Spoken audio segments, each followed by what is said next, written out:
High সবাইকে, আজকে চলে আসলাম আবারও একটা নতুন ব্লগ নিয়ে। আশা করি সবাই খুব ভালো আছেন, সুস্থ আছেন। আজকে এসেছিলাম একটা দোকানে, দোকানটার নাম হবি লবি। এখানে আপনার বাড়ির জিনিসপত্র মানে বাড়ি সাজানোর জন্য বড় বড় ফ্লাওয়ার ভাস থেকে শুরু করে ফ্লাওয়ার সুন্দর সুন্দর বেশ অনেক জিনিসপত্র কিন্তু পাওয়া যায়। আমার এই দোকানটা ভীষণ পছন্দের। নামটা শুনেই আপনার মনে হচ্ছে হবি লবি। হ্যাঁ, যদি কারো হবি থাকে, ধরুন সে হাতের কাজ ভালো জানে, যে কোনো ধরুন এই ভিন্ন ধরনের আপনার জুয়েলারি, হ্যান্ডমেড জুয়েলারি যেগুলো হয় সেগুলো যদি সে বানাতে পারে, তার জন্য যে ছোট ছোট জিনিসপত্র সব কিছু কিন্তু এখানে পাওয়া যায়। ইচ অ্যান্ড এভরিথিং এখান থেকে পেতে পারেন। খুব সুন্দর দোকানটা, আর ভীষণ সুন্দর সব খুচরো খুচরো জিনিসপত্র পাওয়া যায়। আপনি নিয়ে গিয়ে আপনার মতো করে পছন্দ করে বানাতে পারেন। খুচরো ফুলও পাওয়া যায়, মানে আপনি চাইলে ফ্লাওয়ার ভাসের জন্য আপনি বাড়িতে নিজের মতো করে ফুলও বানাতে পারেন। আমি আজকে আপনাদের শুধু ওই যে ফুলের জায়গাটা ওটাই দেখালাম। দোকানটা কিন্তু বেশ বড়। আপনাদের কোনো একদিন আরও সেকশনগুলো আমি দেখাবো ভালো করে। এখন যেগুলো দেখছেন এগুলো সমস্ত ফলের জন্য এনেছে, সামনে ফল আসছে। আজকে এসেছিলাম বিশেষ করে এই দোকানটাতে একটা ম্যাট নিতে। তো ম্যাটটা আপাতত পেয়ে গেছি, আর দোকানটা বাড়ির থেকে খুবই কাছে ছিল, তাই ভাবলাম আগে এই দোকানটায় যাই। যদি ম্যাটটা এখানেই পেয়ে যাই ভালোই হবে।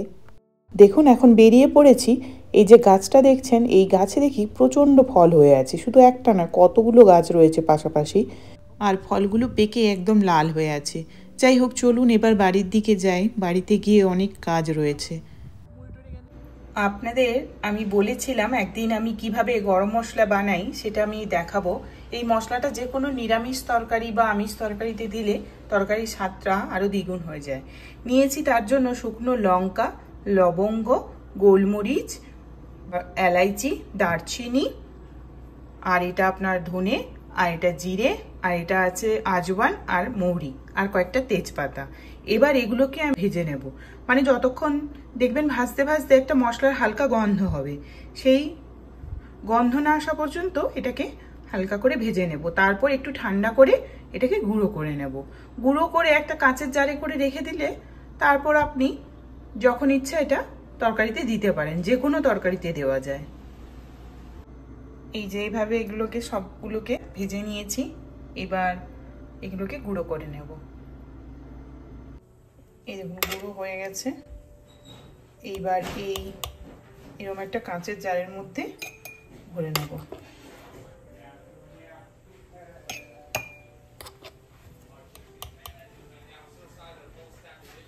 কি ভালো গন্ধ বেরোচ্ছে। এক জার হয়ে গেছে মশলা ওইটা। আর এখন করব ধনে, জিরে, শুকনো লঙ্কা। এটাও একটা মশলা বানাবো, এটাও বানিয়ে রেখে দিই। এটা ওই ধরুন ফুচকা কিছু বানালে বা আপনার আলুর কাবলি এসব কিছু বানালে তখন দেওয়ার জন্য, আর এটা রান্না বান্নায় দেওয়ার জন্য।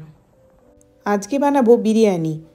আজকে কিন্তু কোনো চিকেন বিরিয়ানিও বানাবো না, আর প্রনস বিরিয়ানিও বানাবো না। আজকে বানাবো মাশরুম বিরিয়ানি। আর তার জন্য বেরেস্তা আমি ভেজে রেখেছি, আর এদিকে চালটা আমি ভাতটা বসিয়ে দিয়েছি। আর এখানে কড়াইতে দিয়েছি সব রকমের গরম মশলা, দুটো শুকনো লঙ্কা আর একটু জিরে ফোড়ন দিয়ে এবার কেটে রাখা কুচনো পেঁয়াজ দিয়ে দিয়েছি। এবার এই পেঁয়াজটাকে একটু হালকা নেড়ে নিয়ে এর মধ্যে দেব আমি টমেটো আর কাঁচা লঙ্কা, আদা রসুনের পেস্ট। আর আগে থেকে আমি কিন্তু মাশরুমটাকে ভালো করে পরিষ্কার করে ওটাকে কিন্তু ধুয়ে কেটে নিয়েছিলাম। এখন এইগুলো দেওয়ার পর এগুলোকেও আমি ভালো করে নাড়াচাড়া করে এগুলোকেও আমি ভেজে নেব একটুখানি। এগুলো এখন ভাজা হয়ে গেছে। এবার এর মধ্যে দিলাম পরিমাণ মতো লবণ, তারপরে দিলাম একটু লঙ্কা গুঁড়ো, হলুদ গুঁড়ো আর একটু ধনে জিরে গুঁড়ো। এগুলো দিয়ে ভালো করে এটাকে আরও আমি কষিয়ে নেব। আমি এতগুলো কাঁচা লঙ্কা দিলাম তার কারণ আমি তো মাশরুম বিরিয়ানি বানাবো, আর মাশরুম বিরিয়ানি একটু ঝাল ঝাল হলে আমার মনে হয় বেশি ভালো লাগবে। তবুও যে যার পছন্দ মতো ঝালটা দেওয়া যায়। আমরা একটু ঝাল বেশি খাই, তার জন্য আমি একটু বেশি করে কাঁচা লঙ্কা দিয়েছি। এই দেখুন কষানো হয়ে গেছে। এইবার এর মধ্যে আমি দিয়ে দিলাম কেটে রাখা মাশরুমগুলো। আমি কিন্তু অল্প একটুখানি করে জল দিয়ে মশলাটা কষিয়ে নিয়েছিলাম, তারপরে কিন্তু আমি আর কোনো রকম জল দেব না।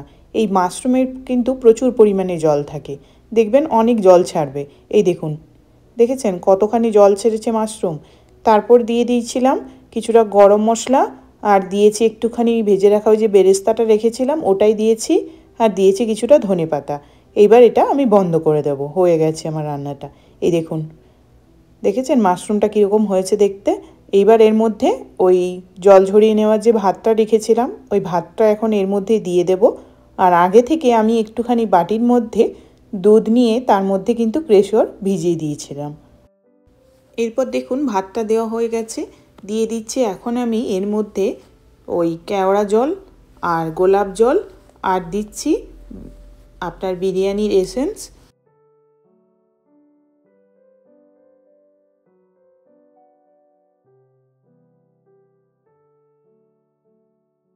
এবার এর মধ্যে আমি দিয়ে দিচ্ছি বিরিয়ানির মশলা।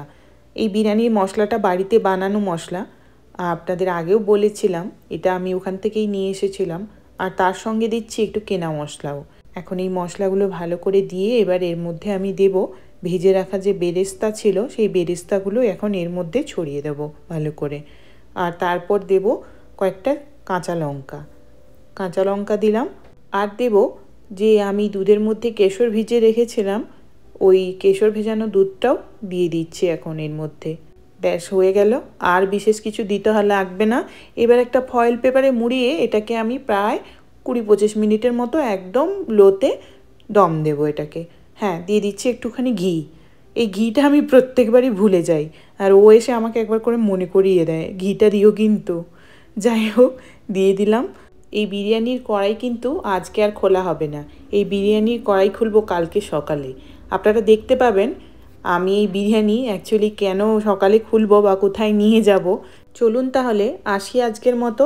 দেখা হবে আবার তাহলে পরের ব্লগে। আজকের মতো সবাইকে টাটা।